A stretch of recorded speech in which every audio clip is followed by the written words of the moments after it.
They were heady times for Khomeini's heir apparent, icon of the Islamic Revolution, scourge of the Shah, a founding father of the Islamic Republic. Now he's the scourge of the regime he founded, Iran's rebel Ayatollah. Until the government rethinks what it is doing to this country, the situation is really dangerous. God willing, they will reassess things and won't use Islam or the name of Ayatollah Khomeini as a justification for their deeds. The mighty Montazeri's fall from grace was brutal. He had dared to question his old friend Ayatollah Khomeini and the direction the revolution was taking. For that, he was stripped of his inheritance, branded a traitor, and worse, a heretic. When Khomeini died in 1989, Montazeri, the idealist, was no longer in the picture, and another pragmatic but some say less qualified Ayatollah inherited Khomeini's mantle. Ayatollah Ali Khamenei, to this day, Iran's supreme leader. Banished to a back street in the holy city of Qom, today Ayatollah Montezeri, now a frail 84-year-old man with Parkinson's disease, remains fearless. It makes me laugh when I hear that the president says that we respect human rights in Iran. It is a joke. When they even deprive me of my rights, how can I believe that they respect other people's rights? In 1998, Montazeri's office was ransacked by a violent mob after he'd again questioned the supreme leader's authority. No government can rule by the stick, he had said. Montazeri wasn't harmed, but his attackers sought to prove him wrong. Death to Montazeri, these graffiti read, casting him as an infidel. Execute the American spy, another one says. Montazeri was held under house arrest for 5 years. He remains under surveillance, but despite constant harassment of his followers and his family, he's now able to hold weekly classes for a small group of acolytes. He continues to rail against the government's crushing of dissident voices. Among the most prominent, that of Akbar Ganji, a journalist who, like the Ayatollah, called the Iranian government an un-Islamic dictatorship that's betrayed the revolution. I've heard that he has lost so much weight and his blood pressure is really low. There were no political prisoners during the rule of our Prophet. But look at the situation now. Mr. Ganji has simply expressed certain opinions and never took up arms against the government, but they have put him in solitary confinement and deprived him of any human rights. They have deprived me of my political rights, confiscated my property, and no newspaper dares to print a word I say. Is this what they call freedom? In 1988, an armed opposition group based in Iraq launched an incursion aimed at toppling the Iranian government.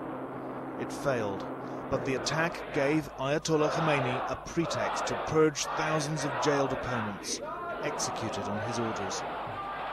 Montazeri, whose own son Muhammad had been killed in a bombing by the very opposition group being targeted, wrote a series of letters to Khomeini describing the killings as genocide, incompatible with Islam. This, a copy of one of the letters with which his own fate was sealed, his downfall swift. Today the old man regrets many things, but not his defense of human rights. Once, holding a gun at Friday prayers, he'd led the chant, "Death to America." Now such slogans just irritate. As with many old Iranian revolutionaries, he's questioning his past. The USA, he says, is not the Great Satan, and the hostage drama that conferred pariah status on the theocratic republic, a mistake. I think it is wrong that we don't have any diplomatic relations with such a powerful country as America. I even think that taking over the embassy was wrong, even though I supported it back then.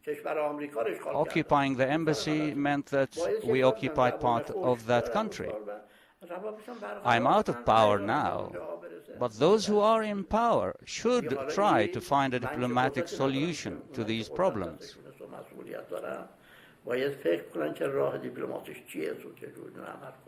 But the diplomatic art's an apparent anathema to Iran's new president, Mahmoud Ahmadinejad. Yet for all Montazeri's disagreement with the current regime, he agrees with Ahmadinejad's views on Israel and his denial of the Holocaust. Even if 6 million Jews were killed, they were not killed by the Palestinians. I have said exactly the same thing before. But maybe Mr. Ahmadinejad expresses himself more harshly. It is the United Nations' responsibility to compensate everyone in Palestine, both Muslims and Jews. There should be a referendum in which they can decide their destiny and not have Israel force its will on people.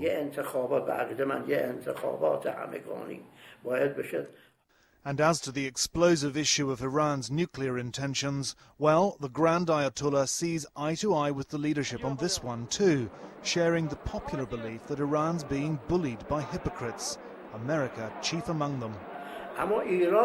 Iran says it has a peaceful program, and if so, that's legitimate. We have an expression that when someone savors a date, he cannot forbid others to enjoy it. America killed so many people in Hiroshima and Nagasaki with nuclear bombs. And many other countries like Russia, Israel, Pakistan also have nuclear bombs. But now everyone says that Iran should not have it. Montazeri turned his back on the revolution he started because he saw his Islamic utopia drenched in blood. Now he says he rejects as un-Islamic all violence, political killings, suicide attacks, nuclear bombs. Of the 114 chapters in the Quran, 113 of them start with the words, "In the name of God, the compassionate, the merciful." In the Quran, God tells the Prophet, "People follow you because of the merciful nature of God, and that if you are harsh with people, they will turn their backs on you."